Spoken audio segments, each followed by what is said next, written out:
இயேசுவின் ரத்தம் ஜெயம். Praise the Lord my dear brothers and sisters. இந்த நாள்லையும் ஆவியானவர் உணர்த்தின காரியம், காலத்திற்கு காத்திருக்கிறோமா? ஆவியானவர் உணர்த்தின வசனம் ஆபகுக் எழுதின தீர்க்க தரிசன புஸ்தகம் அதிகாரம் 2 வசனம் 3. குறித்த காலத்துக்கு தரிசனம் இன்னும் வைக்கப்பட்டிருக்கிறது, முடிவிலே அது விளங்கும், அது பொய் சொல்லாது, அது தாமதித்தாலும் அதற்கு காத்திரு, அது நிச்சயமாய் வரும், அது தாமதிப்பதில்லை. For the vision is yet for an appointed time, but at the end it shall speak and not lie. Though it tarry, wait for it, because it will surely come, it will not tarry. Habakkuk chapter 2 verse 3. என கண்மானவர்களே, இந்த இடத்திலே அந்த தீர்க்கதரிசி என்ன எழுதுகிறார் அப்படின்னா, கர்த்தர் சொல்றாரு, குறித்த காலத்துக்கு தரிசனம் இன்னும் இருக்கு, அது எங்கேயும் போயிடாது, தாமதிக்காது, ஒருவேளை தாமதித்தாலும் அது நிச்சயம் வரும், சோ வெயிட் பண்ணு அப்படின்ற மாதிரி இந்த இடத்திலே குறிப்பிடுகிறார். நாம் இன்றைக்கு தேவனிடத்தில் தரிசனம் பெறுகிறோம், ஆனால் காலத்திற்கு காத்திருக்கிறோமா? நம்ம கொஞ்சம் யோசிக்கணும். அதாவது இங்க இருக்கிற இந்த பிக்சர்ல 2 அந்த கேரட் பிளான்ட்ஸை பத்தி நம்ம பார்க்கிறோம். அதாவது 2மே ஒரே நேரத்துல தான் நடப்பட்டு இருக்கும். அந்த 2 வளர்ச்சியை நம்ம கம்பேர் பண்ணி பார்த்தா நமக்கு டிஃபரன்ஸ் தெரியும். அதாவது நம்ம பிக்சர்ல மண்ணுக்கு கீழே இருக்க பிக்சரையும் அந்த பிளான்ட்டோட வளர்ச்சியையும் பார்க்கிறோம். ஆனால் நம்ம ஒரு கார்டன்ல நம்ம பார்க்கறதா இருந்தா தரைக்கு மேல, அதாவது அந்த செடியோட வளர்ச்சியை மட்டும்தான் பார்ப்போம். இங்க இந்த 2யும் ஒரே மாதிரி நட்டு வச்சு, ஒரே மாதிரி தண்ணி ஊத்தி, எல்லாம் பராமரிப்பு எல்லாமே ஒரே மாதிரி இருக்கு. ஆனா ஒரு செடி அவ்வளோ வேகமா அவ்வளோ உயரமா வளருது, இன்னொரு செடி வளரவே இல்லை. அது வளர்ச்சி கம்மியா, ஏதோ செழிப்பே இல்லாத மாதிரி நம்மளுக்கு தோணலாம். இத பார்த்துட்டு இருக்கப்போ நம்ம 2வது செடியை பார்த்தா அவ்வளோ ஃபீல் பண்ணுவோம், ஐயோ நான் போட்ட எஃபர்ட்லாம் வேஸ்டா. ஈவன் அந்த ரேபிட்ஸை நம்ம கம்பேர் பண்ணி பார்க்கலாமே.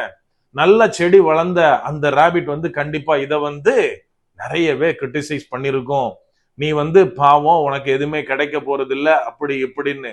ஆனால் இதை ஹார்வெஸ்ட் பண்ற அன்னைக்கு, அந்த அறுவடையின் போது, இந்த 2 ரேபிட்ல எது சந்தோஷமா இருந்திருக்கும்?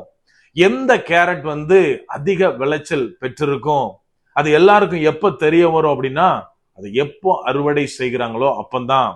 அதைத்தான் இந்த இடத்துல இந்த தீர்க்கதரிசி சொல்றாரு, தரிசனம் குறித்த காலத்திற்கு தான் வைக்கப்பட்டு இருக்கிறது, அது தாமதிக்கலாம், ஆனாலும் அதற்கு காத்திரு. நம்ம இன்னைக்கு என்ன நினைக்கிறோம் அப்படின்னா, தரிசனம் எனக்கு கிடைக்குது அப்படின்னா எனக்கு இம்மிடியட்டா அது நடக்கணும். தேவன் தரிசனம் தந்தார், தேவன் பொய் சொல்ல மாட்டார், ஆகவே என் வாழ்க்கையில நடக்கும் அப்படின்னு தரிசனத்தை நோக்கி தான் நம்ம ஓடிட்டு இருப்போம். எனக்கு அன்பானவர்களே, நான் வேதத்திலிருந்து ஒரே ஒரு நபரை குறித்து பேச ஆசைப்படுகிறேன். யோசேப்பினுடைய வாழ்க்கையில தேவன் தரிசனத்தை தருகிறார். யோசேப்பு தெளிவா தரிசனத்தை பார்த்துட்டு ரிவீல் பண்றாரு எல்லாத்துட்டையும். கடைசியா என்ன நடந்தது? அவர் வாழ்க்கையில தரிசனம் இம்மிடியட்டா நிறைவேறிட்டா. தரிசனம் பெற்ற யோசேப்பு தான் குழியில் தள்ளப்பட்டார். தரிசனம் பெற்ற யோசேப்பு தான் எகிப்துக்கு அடிமையாக கொண்டு போகப்பட்டார். தரிசனம் பெற்ற யோசேப்பு தான் போத்திபாருடைய மனைவிட்ட தவறா நடந்தாருன்னு ஜெயில அடைக்கப்பட்டாரு. தரிசனம் பெற்ற யோசேப்பு தான் அந்த ஜெயில இருந்து பானபத்திரக்காரனால மறக்கப்பட்டார். முடிவுல என்ன ஆச்சு? அநேக வருஷங்களுக்கு அப்புறம், இத்தனை பாடுகள், உபத்திரவங்கள், நிந்தைகள் எல்லாத்துக்கு அப்புறம்தான் அந்த தரிசனம் நிறைவேறினதை நாம் பார்க்கிறோம். அப்படியானால் தரிசனம் இந்த காலத்திற்கு, யோசேப்புடைய இந்த ஏஜ்ல தான் நிறைவேறணும் அப்படின்னு வைக்கப்பட்டிருக்க, அது சின்ன வயசுல நிறைவேறும் நினைச்சா நடக்காது. இன்னைக்கு நம்மில் அநேகர் அப்படித்தான், தேவன் எனக்கு வைத்திருக்கிற காரியம் இது அப்படின்னா அது இம்மீடியட்டா இந்த ஏஜ்ல நடக்கணும் அப்படின்னு நினைக்கிறோம். அது நடக்கவே நடக்காது. மாறாக நம்ம ஒன்ன புரிஞ்சுக்கணும், தரிசனம் இம்மீடியட்டா என்னை என் பகைவர்கள் மத்தியில வேறுபடுத்த உயர்த்த கிடையாது. மாறாக தேவனுடைய நாமம் மகிமைப்பட அது கரெக்டான அந்த பீரியட்ல தான் நடக்கும். அதற்காகத்தான் தரிசனம் வைக்கப்பட்டிருக்கிறது. இதை கேட்டு கொண்டிருக்கிற சிலருக்கு தெளிவாக ஆவியானவர் உணர்த்துற ஒரு காரியம். இன்னைக்கு நீங்க நினைக்கலாம், எல்லாரும் என் ஃப்ரெண்ட்ஸா இருக்கட்டும், எங்களோட படிச்சவங்களா இருக்கட்டும், எல்லாரும் ஒரே நேரத்துல கேரியர் ஸ்டார்ட் பண்ணோம். ஆனா நான் மட்டும் இன்னும் ஸ்டார்டிங் பாயிண்ட்ல நின்னுட்டு இருக்கேன். மாறாக அவங்க எல்லாம் எங்கேயோ போயிட்டு இருக்காங்க. சில பேர்லாம் கண்ணு கெட்டாத தூரம் வரைக்கும் போயிட்டாங்க அப்படின்னு நினைக்கிறோமா? ஒரே ஒரு காரியம்தான் ஆவியானவர் உணர்த்துகிறது. அதாவது ஒரு இடத்துல இருந்து நம்ம கிளம்புறோம் அப்படின்னா நடந்து போறவங்க டெஸ்டினேஷனை ரீச் பண்றதுக்கு ரொம்ப டைம் ஆகும். ஸோ அவங்க ஏர்லியா நடக்க ஆரம்பிச்சிடணும்.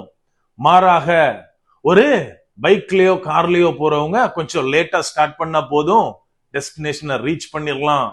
ஆனால் பிளைட்ல போறவங்க, ஒருவேளை கர்த்தர் நம்மை உங்களை பிளைட்ல கொண்டு போறாரு அப்படின்னா நீங்க ஸ்டார்ட் பண்றதுக்கு லேட் ஆகும். ஏன் அப்படின்னா டிராவல் டைம் கம்மி. ஆனா உங்களுக்கு முன்னாடி கிளம்புனவங்களுக்கு முன்பதாகவே அந்த டெஸ்டினியை ரீச் பண்ணிடலாம். என கண்மானவர்களே, அப்படியானால் எனக்கு தேவன் வைத்திருக்கிற காரியம் எப்போ நிறைவேறணுமோ அது வரைக்கும் நான் வெயிட் பண்ணணும். எப்படி அப்படின்னா, யோசேப்பு எப்படி அந்த தரிசனம் பெற்றதிலிருந்து ராஜாவுக்கு கீழாக அமர்த்தப்படுகிற அரியணையில உட்கார்ற அந்த பீரியட் வரைக்கும் எல்லா இடத்திலும் தேவனை விடவே இல்லை. அவர் தேவனை பிடித்து கொண்டவராக காணப்பட்டார். இதை போல நாமும் காத்திருக்கிற நேரத்தில் தேவனை பிடித்து கொள்ள வேண்டும். காத்திருக்கிற நேரத்தில் என்னை இன்னும் நான் ஷார்ப்பா மாத்திட்டு இருக்கணும். காத்திருக்கிற நேரத்தில் தேவனிடத்தில் உறவை வளர்த்து கொள்ள வேண்டும். இப்படி நாம் செய்து கொண்டிருக்கும் போது ஏற்ற காலத்தில் தேவன் நம்மை தரிசனத்தை சுதந்திரிக்க பண்ணுவார். அப்படியே கண்களை மூடுவோமாம். அன்பான ஆண்டவரே, இந்த நேரத்திலே அப்பா உம்மை நோக்கி பார்க்கிறோம். ஆவியானவர், நீர் எங்களோட இருக்கிறீர், அதற்காக நன்றி செலுத்துகிறோம். அப்பா, நீர் எங்களுக்கு வைத்திருக்கிற திட்டங்களுக்காய் நன்றி செலுத்துகிறோம் தகப்பனே. எங்களுக்கு நீர் தந்த தரிசனங்களுக்காய் நன்றி தகப்பனே. அப்பா, வசனம் தெளிவாக சொல்லுகிறது தகப்பனே, ஏற்ற காலத்திற்கு தரிசனம் வைக்கப்பட்டிருக்கிறது அப்படின்னு. அப்பா, அந்த காலத்தை நோக்கி நாங்கள் செல்ல காத்திருக்க ஆவியானவரே நீர் எங்களுக்கு உதவி செய்யுங்க. எந்த நேரத்திலும் தேவனை நோக்கி நாங்கள் முறுமுறுக்காம இருக்க ஆவியானவரே நீர் எங்களை பாதுகாத்து கொள்ளுங்க. முற்றிலுமா எங்களை தாழ்த்தி ஒப்பு கொடுக்கிறோம். பலப்படுத்தி ஆசீர்வதிங்க. மீட்பர் இயேசுவின் மூலம் ஜெபிக்கிறோம். ஜெபம் கேளும் எங்கள் நல்ல பிதாவே. ஆமென். God bless.